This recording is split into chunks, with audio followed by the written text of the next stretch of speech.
Good morning, everybody. So ever since I was a kid, I've always wanted to be an astronaut.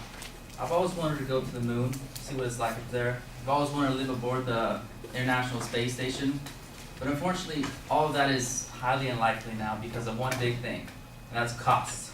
It's extremely expensive to send anything into outer space.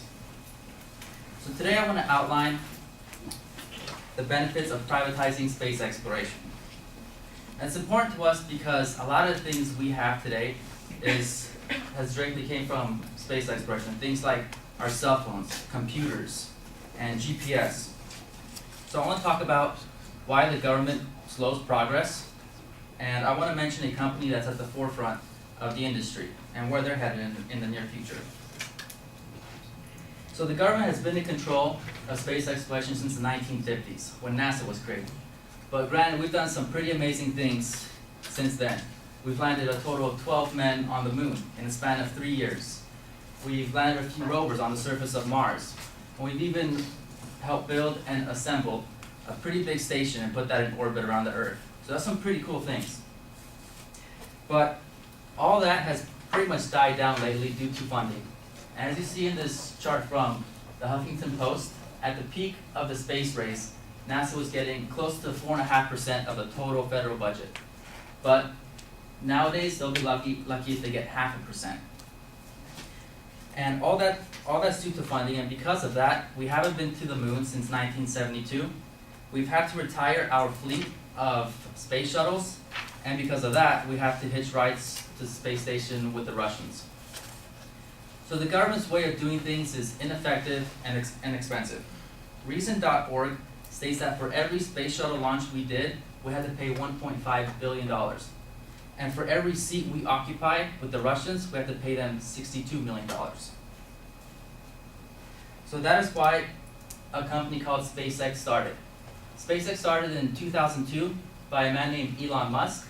Elon Musk he's known for being a co-founder of PayPal, and he's currently the CEO of SpaceX and another company called Tesla Motors.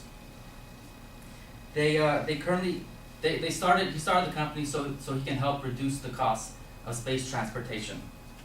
They currently design and manufacture a rocket called the Falcon 9, which you see here on your left, and then they design and manufacture a capsule called the Dragon capsule, which you see there on your right.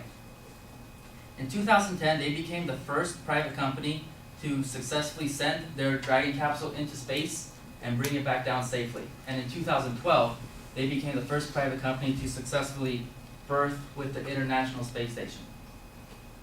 And because of this right here, NASA awarded them a $1.6 billion contract for 12 resupply missions to the ISS. And so far, they've done 2 of them, 2 missions. Their third one is scheduled to launch on the 30th of this month. And that's going to feature some new technology called Grasshopper technology. Let me show you a quick video on what that is.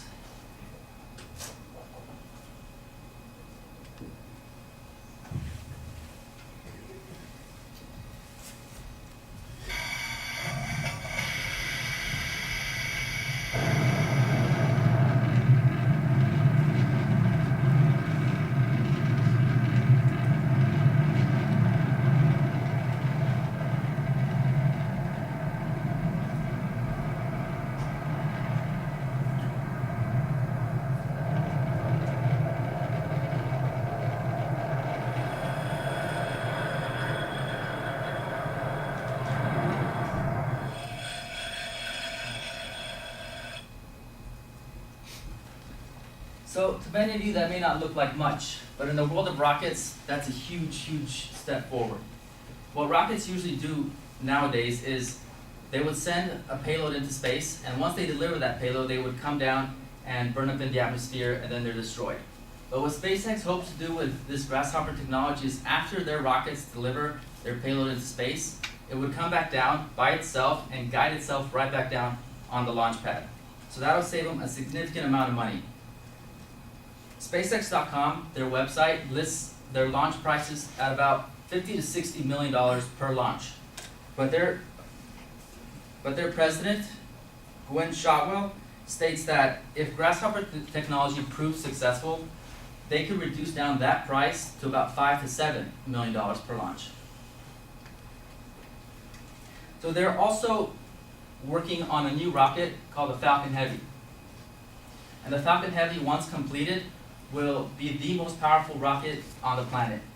The only one more powerful than this was NASA's Saturn V rocket, which launched in the 60s and 70s, and that had enough power to send the Apollo missions to the moon. So in this time, I've only had enough time to mention this one company, but there are several others out there. We have Virgin Galactic, that's currently building a passenger spaceship to send people into low Earth orbit and bring them back. We have another company called Bigelow Aerospace, that you see down on your right. They're building a inflatable module that they plan on putting into space and even attaching to the ISS. And then Google has their own competition out right now, where there's a bunch of small private organizations that are competing against each other for a prize of $30 million to see who can get to the moon first. So I believe that in the next few years, we're going to see some pretty amazing stuff come out of this industry. Thank you.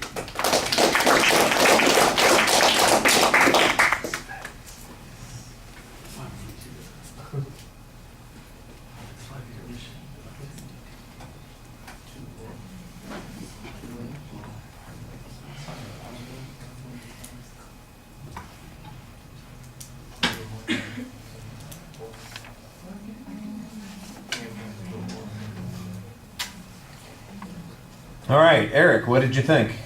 Well, they had a clear thesis statement, which led us to know what he was going to talk about. I had a good visuals, including a video, which was pretty interesting. The delivery was pretty clear. It was noticeable that he knew what he was talking about, and it had a good conclusion. So I think it's a good presentation overall. All right. Well, I'm going to echo everything you said. I was very impressed. I love the topic. I thought that you introduced it nicely with your, personal story about what you were interested in. That makes it a lot more interesting to begin with. And then you got a very clear statement of what your goal is, an excellent preview of the supporting material. I also thought you did a very nice job in the body of the speech, keeping it organized but not making it just point 1, point 2, point 3. Very good transitions between the points, so it sounds smooth even though it is divided up into different component parts. It sounds very holistic, and I like that a lot. There are a couple of spots early on where there's some factual data and background information that I don't think there's any controversy about, I don't think there's any dispute about. You could tell us where you got that information from, but you do a very good job when you are quoting the people from SpaceX, for instance, and all about the costs and about what their projected programs are going to be like. I thought you did a good job on that. My criticisms are incredibly minor. They're things that just things to tweak to make things better for you, because I don't want to give any impression that I was disappointed in the speech at all. I liked it quite a bit. I think maybe you got a couple extra slides in there. It feels like a lot. The truth is, I enjoyed everything I was looking at, but it does feel maybe a little crowded, maybe for the time that you have, because you went 6 minutes, you got 8 minutes. It might not have felt quite that way if it had been spread out a little bit more, especially at the beginning, because we've got a lot of background slides that you're providing. But all of them looked really good. I thought that they were integrated in the speech really well, including your video clip, which defines a technology and is a pretty important part of what you're talking about when you're discussing reducing costs. Mm-hmm. And I thought that you showed that and explained it very effectively. The only delivery issue that I would point out is that sometimes you have a tendency when the slides are up to turn a little bit too much to the slides and talk to them. I know that you need to make a reference to them because you want to indicate that you're looking at one particular section, or you're kind of referring us to something in particular that you want us to see. But sometimes you're not as quick to turn back to us as you might be. Like I said, very minor quibbles. Okay. All right, everything was, I thought, really spot on. All right, good deal.